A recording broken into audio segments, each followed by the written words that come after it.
দর্শক, আমি এই মুহূর্তে দাঁড়িয়ে আছি ঢাকার দোহার উপজেলার চরজয়পাড়া এলাকায়। ঠিক এখানে একটি হৃদয় বিদারক ঘটনা ঘটেছে, যে কারণে এই গ্রামে বেশ কিছু অংশে শোকের ছায়া নেমে এসেছে।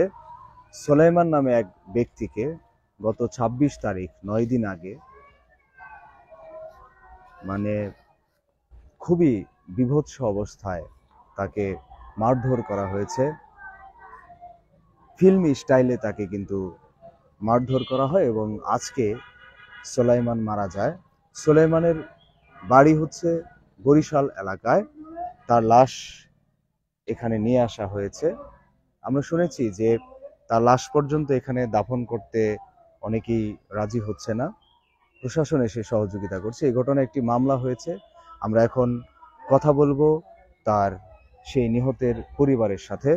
আমরা শুনেছি যে যারা এই সোলাইমানকে মারধর করে মেরে ফেলেছে তাদের পক্ষের বেশ কিছু প্রভাবশালী ব্যক্তিরা এই মামলাটি তুলে নিতে তাদেরকে বারবার চাপ প্রয়োগ করছে।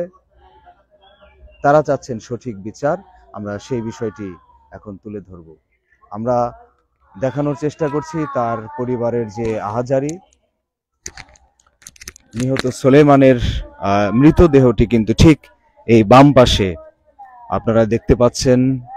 এখানকার যে মসজিদ রহমানিয়া নুরানি হাফিজিয়া মাদ্রাসা এবং মসজিদ দেখা যাচ্ছে এখানে, সেখানে কিন্তু রাখা হয়েছে এই সোলাইমানের যে লাশ। এই ঘটনাটি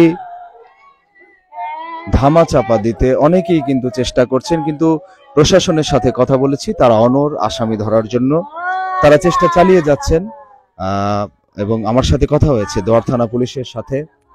তারা বলেছেন যে এই ঘটনায় মামলা হয়েছে এবং তারা আসামি ধরার জন্য চেষ্টা চালিয়ে যাচ্ছেন। আমরা নিহত যে সোলাইমান তার স্ত্রীর সাথে কথা বলবো।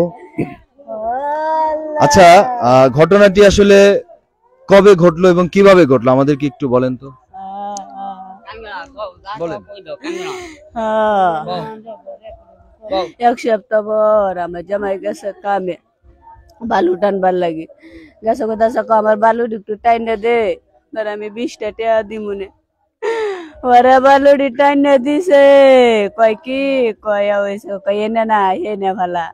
মানে ওরা আমার স্বামী কয় কি কয় এত কথা কয় না, আমার কই না ফালানি লাগে না ফালানি লাগে, আমি ভালো বুঝি। এই কথা কয়া ওরা আমার স্বামী রে আমার শ্বশুরে গালি মারছে, বাপ মারে তুললে আমার মরা বাপরে তুললে গালি দিছে।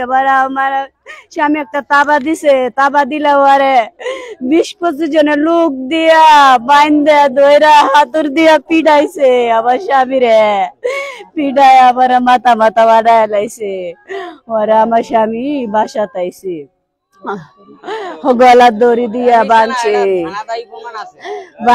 তারপরে দে আমার স্বামী পাগল হয়ে গেছে, পাগলের মতন কালে আবল তাবল কয়, ঘরে ভাত পানি খাই না, ঘুম হয় না, আর রাত কালে আডে। ঘরের ভিতর তো করে যা, ঘরের ভিতরে করে যা বাইরে বালে ঘুমাই না, চৌকির উড়ে বালিশের মতন মাথা দে বারবার উঠে। ছিল কতদিন? ভর্তি ছিল না, ভর্তি কালকে গেছে, রেহাবে দিছে কালকে। আচ্ছা, এই যে কারা কারা মারধর করলো, কারা কারা আসলে? চরজয়পাড়া ইমরান মানুষ দেয়া লোক দিয়া মারাইছে। আচ্ছা, এখানে এই যে আপনারা মামলা করছেন, এই মামলাটা তুলে নেওয়ার জন্য বা এই ঘটনাটা শেষ করার জন্য কি আসতেছে লোকজন শুনলাম অনেকে? আসতেছে অনেকে বলে কয় কি টাকা পয়সা দিয়া মানে এটা মিটমাট করে লাইতো, আর আমরা এটা তো চাইতাছি না, যেন আমার স্বামীর কুনি চাই।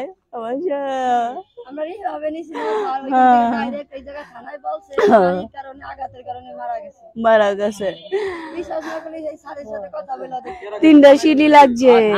বড় কয় কি আমার কয় কি আমার মাথার ভিতরে কি শব্দ হয়, আমার মাথার ভিতরে কি শব্দ।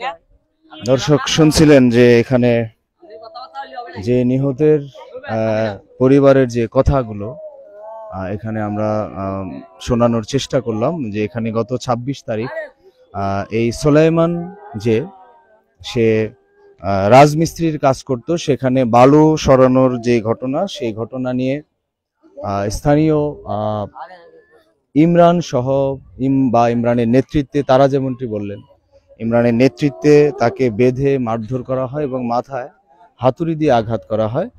দীর্ঘদিন সে অসুস্থ থাকার পর আজকে মারা যায় সোলাইমান। সোলাইমানের বাসা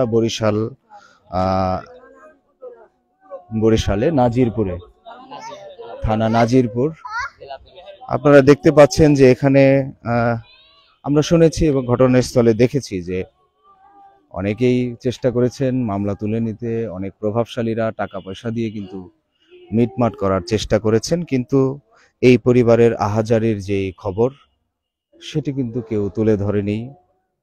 এবং এই পরিবারের যে বিষয়টি আবারও আপনাদেরকে দেখাচ্ছি, তার পরিবারের যে দৃশ্যগুলো, তার যে বাচ্চা, সুলেমানের বাচ্চা কোথায়, তার পরিবারের, আপনি কি হন সুলেমানের কি হন? আপনারা কতদিন ধরে আছেন?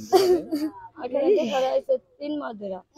3 মাস ধরে। জি, আমার মার ব্লাড ক্যান্সার, তো আমি ঢাকা নিয়ে, আমার হাজবেন্ড ডাক্তার, আমার আম্মুর ব্লাড ক্যান্সার, আমরা ঢাকা নিয়ে চিকিৎসা করি, তো এই জন্য এখানে আনছি। আমার ওই ছোট ভাই রাজমিস্ত্রি কাম করে, আমার কাছে থাকে, ও টাকা দিয়ে সংসার চলে। এখন ইমরান মাসে প্রথম যখন মাসে আমরা যাই বাঁচেছি পুলিশের কাছে, কিন্তু আমরা যাই নাই টাকার অভাবে, টাকা লাগে দেখা। কিন্তু আমরা ইমরানের এইভাবে বলছিলাম নরম হইয়া যে আমাদের করে টাকা দেন, মানুষ দিয়ে বলাইছিলাম আমাদের করে টাকা দেন, আমরা ডাক্তারের কাছে নেবো। সে গুরুত্ব দেয়নি। মরা 4-5 দিন আগে তার কাছে গেছি, সে গুরুত্ব দেয়নি। যেদিনকে মারা গেছে ওদিনকেও আমরা তার কাছে দেয়া বলছি আপনি কি কারণে আমার বাইরে মারছেন, কয় আমারে মারছে দেখে আমি মারছি। পরে সে আমারে কয় ও পাগল, আমার কি করা পারবি তোরা করগা। কিন্তু হে যে মারছে, রিক্সাওয়ালা, গ্যারেজের রিক্সাওয়ালা সাক্ষী দিয়েছে অকারণে হারে মারছে, তখন তো কি লাগছে তাই নিয়ে মারছে। দর্শক শুনছিলেন, আমরা এখন আর আমরা যে রিহাবে নিছি এইখান থেকে পুলিশে বলছে যে মাথার আঘাতের কারণে মারা গেছে, এমনি কোনো রিপোর্ট পায় নাই যে যারা নিছিল তাদের। সুলেমানের ছেলে মেয়ে কই? সুলেমানের একটা ছেলে, ওই যে 6 বছর। আমরা সুলেমানের একমাত্র ছেলে, ওর সাথে কথা বলার চেষ্টা করব। তোমার আব্বু কোথায়?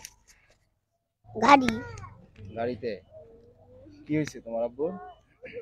আমার আব্বু মারা গেছে। কবে মারা গেছে? আজকে, কালকে। কোন ক্লাসে পড়ো তুমি? শিশুতে। নাম কি তোমার? আমার নাম নূর মোহাম্মদ।